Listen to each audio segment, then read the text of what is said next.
Hi, I'm Andy Seymour.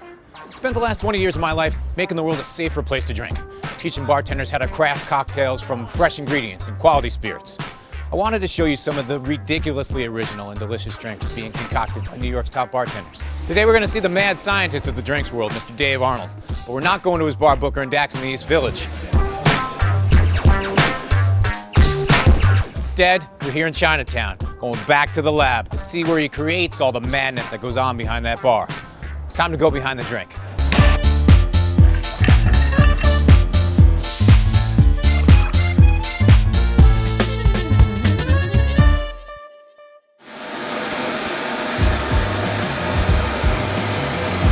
What's happening, Dave?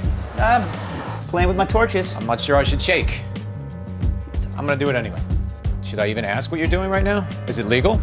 So this is the lab where we do drink development and we work on new equipment and anything that we don't want to have happen directly in public, do here. I enjoy working with centrifuges, with rotovapes. I enjoy developing new techniques. Other people are huge spirit geeks and I'm a tech geek. What is the drink that you're gonna do today? So today we're gonna make one of my all-time favorites on our menu. It's gin and juice, and it's almost the simplest drink we make. In essence, it's two ingredients, grapefruit juice and gin that are carbonated. But we take the grapefruit juice through kind of a long journey to get it clarified. So is it true that with gin and juice that your mind should be on your money and your money should be on your mind? I don't advocate rolling down the street with your endo. I mean, first we just start with grapefruits, fresh grapefruits. Most people just squeeze the grapefruit juice and be done with it.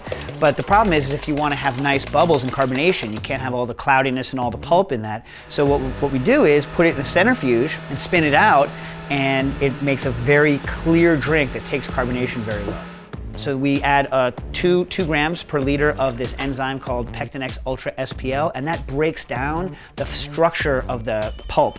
Yeah, absolutely. I use that a lot myself, usually for toast. Yeah, well, it's delicious on toast. So we add the enzyme. We also, wine fining, the stuff that make wine clear, wine fining agents, and that actually uses electric charge to help pull the particles together, make it easier for us to clarify it.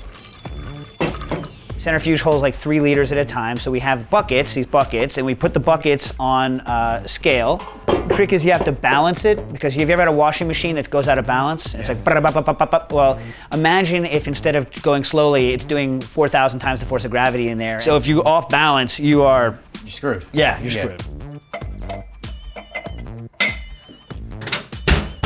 And then we just spin it.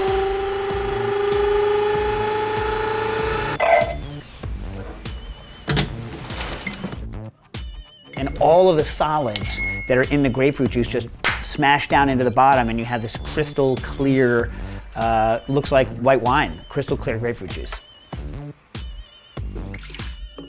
We have gin, water, simple syrup, and a little bit of salt, and now we're ready to carbonate.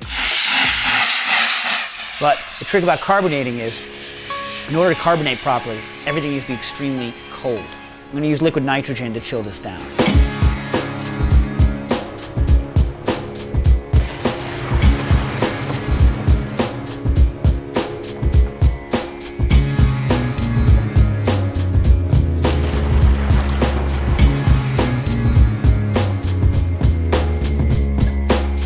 So now we take the cold gin and juice mix, we're gonna carbonate it. So we put it into a soda bottle, and they're really ugly, but it's right now still the best way, I think, to get really good bubbles. The first thing you do is you have to squeeze all of the air out of the bottle. That's one of the reasons you have to use a soda bottle, because air is a total enemy of carbonation. You take your connector to your CO2 tank, you put it on, and boom, you blow it up. Now you gotta shake it. Then, here's the trick, here's where a lot of people fall flat. Pull it off and you gotta vent it. And the reason is there's a lot of air still in it, there's a lot of like microscopic bubbles, and those bubbles get bigger and they cause foam out. So we do this 3 times. Once it settles down on the 3rd time it sits, put a little liquid nitrogen into a champagne flute, chill that thing down.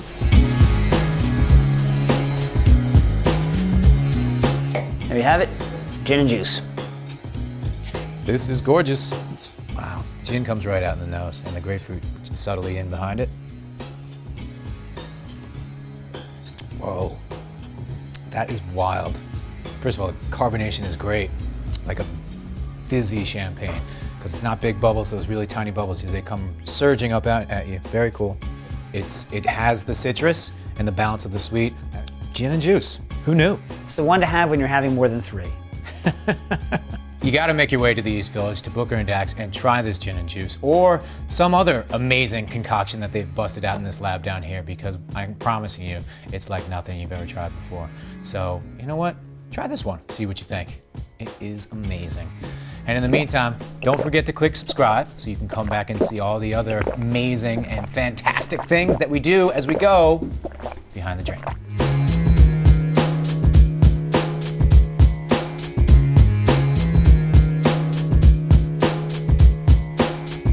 Can the Milkmaster make an epic grilled cheese sandwich using seafood favorites? Does Swiss cheese have holes in it? 2 comedians get jacked up on super strong coffee and then play doctor with Georgia. Find out if she makes it out alive. Peter Piper picked a pepper or 2 and put them in this spicy tequila and mezcal cocktail. Learn how to make it. Burger or salad? We solved your daily dilemma with one insane food mashup. See if this recipe gets street approved. Subscribe for more free tasted treats.